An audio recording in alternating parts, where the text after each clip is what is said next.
আজি আলোচনা কৰিম অসম জাতীয় বিদ্যালয়ৰ ক্লাছ 5ৰ আপোন পাঠৰ 2021 চনৰ প্ৰশ্নসমূহ আলোচনা কৰিম। মুখ নম্বৰ 100 সময় 3 ঘণ্টা। 1 নম্বৰ হৈছে তলত দিয়া যিকোনো এটি কবিতাৰ কবিজনৰ নাম লিখি প্ৰথম আঠাৰি মুখস্থ লিখা। ইয়াত আছে 9 মাৰ্ক আছে।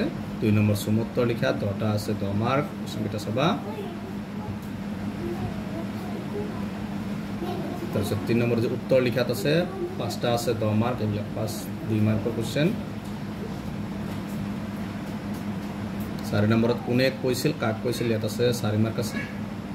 চমুটুকা লিখা যিকোনো দুটা ইয়াত আছে 6 মাৰ্ক। ভাৱবহলাই লিখা 3 মাৰ্ক। অতিভুক্তি স্বৰৰ লক্ষণ খালি ঠাই পূৰ কৰা 5টা আছে 5 মাৰ্ক আছে। 8 নম্বৰ অৰ্থ লিখা যিকোনো 5টা ইয়াত 5 মাৰ্ক আছে। বিপৰীত শব্দ লিখা যিকোনো 5টা 5 মাৰ্ক। একে অৰ্থ বুজোৱা শব্দ লিখা যিকোনো 5টা 5 মাৰ্ক।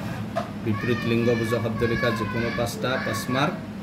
বাক্য সজা যিকোনো 5টা আছে 5 মাৰ্ক। তলৰ যিকোনো এটাৰ বিষয়ে ৰচনা লিখা ইয়াত আছে 8 মাৰ্ক আছে। শ্ৰোতলিপি বিদ্যালয়ৰ মতে ইয়াত আছে 10 মাৰ্ক। দ্ৰুত পাঠৰ পৰা আছে 5টা 10 মাৰ্ক আছে। এইকেইটা চাবা। এইকেইটাই আছিল ক্লাছ 5ৰ 2021 চনৰ আপোন পাঠৰ প্ৰশ্নসমূহ। ভিডিঅ'টো লাইক কৰিবা, চেনেলটো সাবস্ক্ৰাইব কৰিবা। Thank U.